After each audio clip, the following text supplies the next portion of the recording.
কোনো ডিপার্টমেন্ট নাই, কোনো সিস্টেম নাই যেটাকে খারাপ না করা হয়েছে। সবচেয়ে বড় জিনিস যেটা আমি লাস্ট আপনাদের কথা যেটা বলছি, জাতির উদ্দেশ্যে কিনা জানি না, কারণ আজকাল কথা বললে অনেকে অনেক রকম কথা বলে। দুবাইতে আর সিঙ্গাপুর, এই দুটো জায়গায় আমাদের যে এমবেসি আছে সেখানে দুটো পোস্ট যাতে মেরিন রিপ্রেজেন্ট করতে পারে। হচ্ছে আমি মেরিন একাডেমি বরিশালে প্রথমবার আসছি, আগে আসিনি। আপনি ঠিকই বলেছেন, এটা আমার পিতার জন্মভূমি এবং স্থান।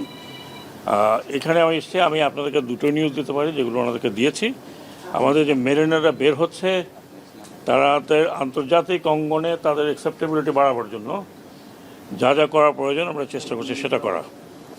আর দ্বিতীয়ত যে খবরটি আমি দিলাম যে আমি চেষ্টা করছি ফরেন মিনিস্ট্রির সাথে মিলে যে আমাদের মেরিনের জন্য দুটো আরও পোস্ট ক্রিয়েট করা। একটা হচ্ছে দুবাইতে, যেটা হাব বলা হয়, মেরিনের হাব এখন বিশ্বের অন্যতম, আর সিঙ্গাপুর।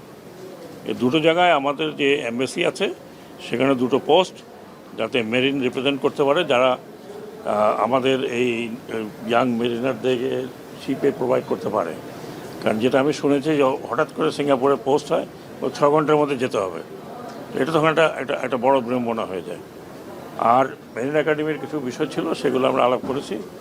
আমি চেষ্টা করব যতদিন আমি থাকি আর যতদিন সম্ভব। আর সবচেয়ে বড় জিনিস যেটা আমি লাস্ট আপনাদের কথা যেটা বলছি, জাতির উদ্দেশ্যে কিনা জানি না, কারণ আজকাল কথা বললে অনেকে অনেক রকম কথা বলে। বাট আমার মেইন উদ্দেশ্য, আমি দুটো মন্ত্রণালয়ে আছি, আমি যা দেখেছি এটাকে সাগর চুরি বলা যায় না, প্রশান্ত মহাসাগরীয় চুরির জায়গাগুলো হয়েছে প্রচুর। এই যে লাস্ট 15 বছর যে গভর্নমেন্ট ছিল, এ পুরো কী বলবো, কী শব্দ পাচ্ছি না, এবং পুরো সিস্টেম কারাপ্ট করে গেছে। Entire system has been corrupted. এখন এইখান থেকে বের হওয়া আসা ভেরি ডিফিকাল্ট জব। চেষ্টা করছি আমরা। কোনো ডিপার্টমেন্ট নাই, কোনো সিস্টেম নাই যেটাকে কারাপ্ট না করা হয়েছে। এবং আমি যে দুটি মন্ত্রণালয়, একটা মন্ত্রণালয় শেষ, দ্যাট ইজ স্মার্ট মন্ত্রণালয়, অলমোস্ট ফিনিশড। এখন আমরা ট্রাই করতেছি যে আস্তে আস্তে আস্তে আস্তে জানা যায় 15 বছরের কাজ তো 1 বছরে বা 15 মাসে বা 2 বছরে বা 3 বছরে করা সম্ভব না যদি এটা কন্টিনিউ না করে। এটাই আমার প্রথম হলো যে আমরা ইন্টারনাল মার্কেটে আমরা পাটের কনজামশনটা বাড়াতে চাই, যাতে গ্রোয়ার লেভেলে তারা উৎসাহিত হয় পাট উৎপাদনে। আমি রাস্তায় আস্তে আস্তে আমি পাট যারা নিয়ে আসতেছে বাজারে তাদের সাথে কথা বলেছি। এখন 3100 3200 এরকম চলছে মন। তো আমি যদি কনজামশনটা বাড়াতে পারি, আমাদের 30% হচ্ছে দেশীয় কনজামশন, তাহলে ওই কনজামশন থেকে হয়তো গ্রোয়ার কিছু লাভ করতে পারে। আর আপনারা জানেন যেগুলো সরকারি পাটকল ছিল একটাও চলছে না, এগুলো আমরা এখন লিজ দেওয়ার চেষ্টা করছি বিভিন্ন জায়গায়, কারণ এটা বন্ধ হয়ে গেছে এবং এই সরকারের পক্ষে বিজনেস করা খুব ডিফিকাল্ট। এটা আপনারা জানেন, আগেও দেখেছেন, এখনও দেখেছেন।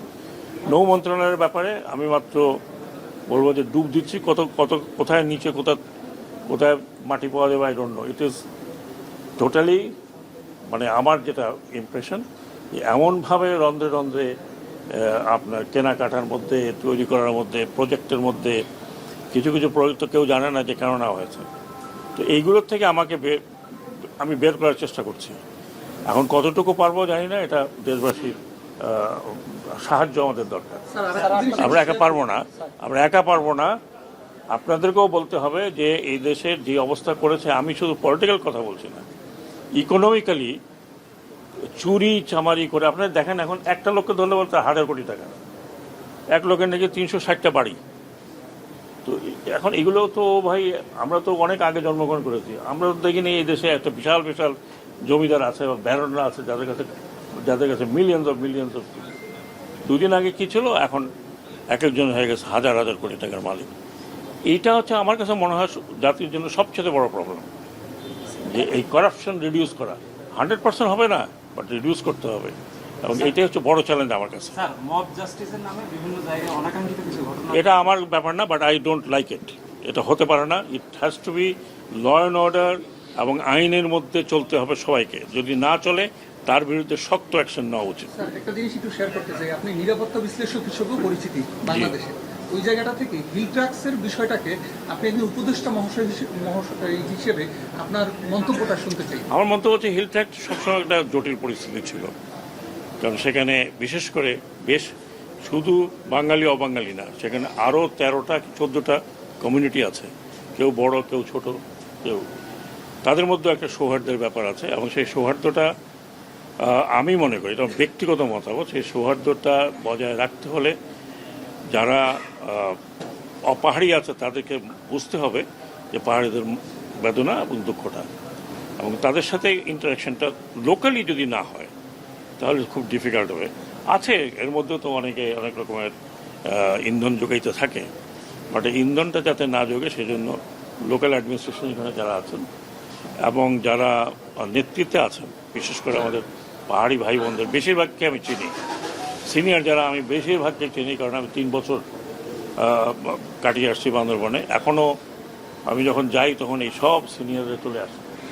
তো আমি মনে করি এটা সমাজের দায়িত্ব, শুধুমাত্র সরকারের দায়িত্ব তা নয়, সমাজের দায়িত্ব, এবং মিলেমিশে থাকাটা হলো বেটার। কারণ আমরা অনেক রক্তপাত দেখেছি এই পাহাড়ে। আমি নিজে ছিলাম ইনসার্জেন্সির মধ্যে 30 বছর তো হয়েই গেছে প্রায়। অনেক রক্ত ঝরেছে, অনেক রক্ত ঝরেছে, সেনাবাহিনীর ঝরেছে, আনসারের ঝরেছে, পুলিশের ঝরেছে, পাহাড়িদের ঝরেছে, অপাহাড়িদের ঝরেছে। এখন এই রক্তপাত বন্ধ করলে বেটার। আর সম্প্রীতি বজায় রাখা উভয় সবারই, শুধু উভয় না, এই 13 কমিউনিটি যেমন এখন 14 কমিউনিটি যদি ধরি, সবার যারা নেতৃত্বে আছেন তারা এই সম্প্রীতিটা বজায় রাখবেন। সম্প্রীতি বজায় না রাখলে এটা যদি আবার অশান্ত হয় সেটা কিন্তু সবারই ক্ষতি হবে। সেটা শুধু যে আমাদের ক্ষতি হবে তা না, আবার পাহাড়ে যারা আছেন তাদের ক্ষতি হবে। আমি এই কথাগুলো এই জন্য বলছি যে আমার একটু নলেজ আছে পাহাড় সম্বন্ধে, এই জন্য এই কথাটা বললাম। এবং আমাদের যারা গিয়েছেন তারা এফোর্ট নিয়েছেন, এই গতকালকে তারা বলেছেন যে একটা সম্প্রীতির অবস্থা হয়েছে, এটাকে বজায় রাখতে হলে এটা এখন লোকাল যারা আছেন তাদের উপর নির্ভর করে। স্যার, একটা প্রশ্ন। আর